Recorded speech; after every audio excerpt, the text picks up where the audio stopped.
મુદ્દો છે, મહત્વપૂર્ણ મુદ્દો એ છે તલવાર. હવે તલવાર ઉપાડીશું.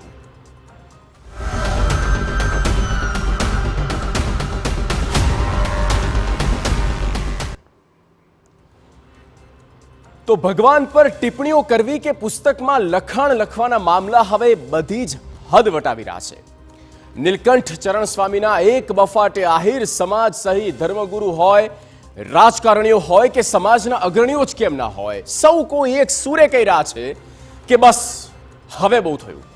આ પ્રકારના નિવેદનથી સનાતનીઓની લાગણીઓને ઠેસ પહોંચી રહી છે. માનસ પટ પર આ લાગણીઓ છવાઈ રહી છે અને અમારા ધીરજની તમે પરીક્ષા લેવાનું બંધ કરો તેવો પણ અવાજ સનાતનીઓની વચ્ચેથી ઉઠ્યો છે.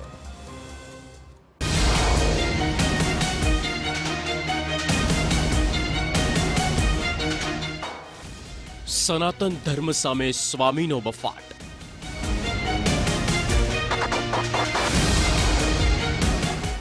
ધર્મને નીચો બતાવવાનો હીન પ્રયાસ.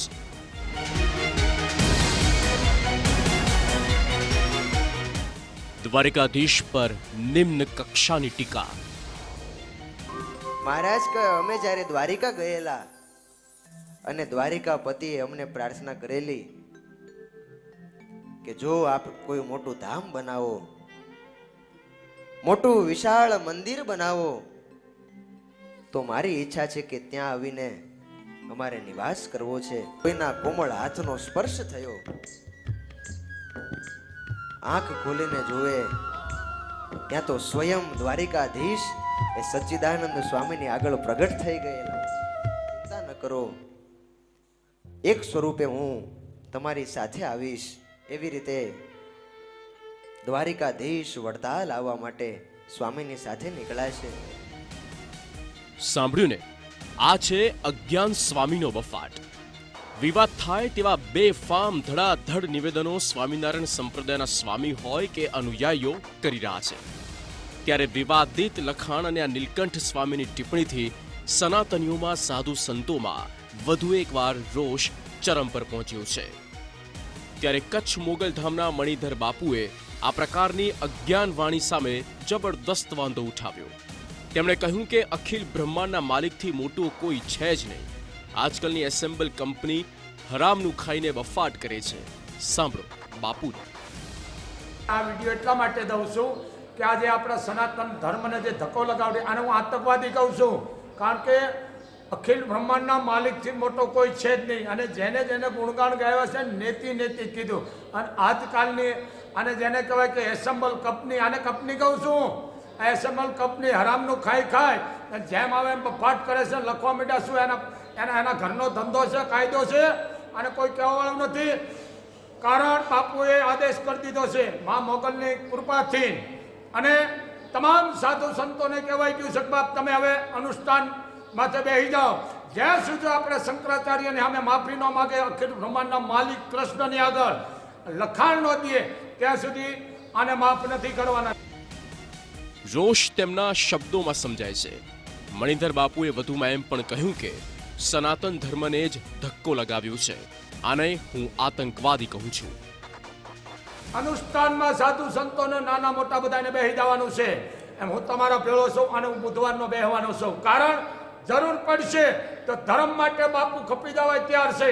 કાકા અમારા હાથમાં બે વસ્તુ છે. તમને અમે સુધારવાના બે શબ્દો આપી અને લડાઈ કરીએ તો પણ અમે તરવાર પણ ઉપાડી જાણે એ તાકાત છે. કારણ કે અમારી માએ ખુદે યુદ્ધ કર્યું ધર્મ માટે.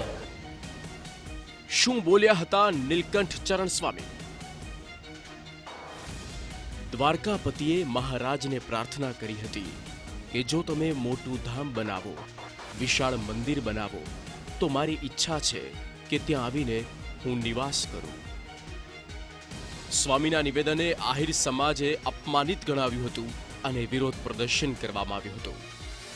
બાપુનો આક્રોશ તો છે જ, પણ સાથે સમાજના અગ્રણીઓ હોય કે રાજકારણીઓ પણ આ મામલે પોતાનો પક્ષ રાખી રહ્યા છે. આ મામલે હવે સાંસદ પરિમલ નથવાણીએ ભગવાન દ્વારિકાધીશ પરના લખાણ અંગે નારાજગી વ્યક્ત કરી. તેમનું કહેવું છે કે સ્વામિનારાયણ સંપ્રદાયના સાધુઓ સનાતન ધર્મના દેવતાઓનું અપમાન કરે છે. દ્વારિકાધીશ અને તેમની નગરી સામે સવાલ કેવી રીતે ઉઠાવી શકાય? દ્વારકાધીશ છે રહેશે અને હંમેશ રહેશે, અને એમની સામે કોઈ બીજું સ્થાન છે નહીં. પર્વ ભગવાન છે અને અખંડ છે.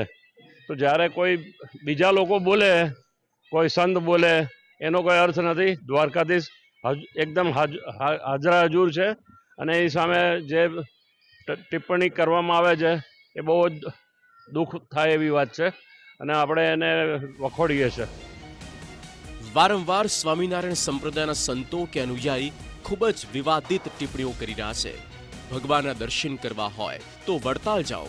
દ્વારકા અંગે વિવાદાસ્પદ લખાણ લખીને આક્રોશને આગ લગાવી રહ્યા છે, જે સદંતરે અટકે તેમાં જ સૌની અને ધર્મની ભલાઈ છે. Bureau report, TV9.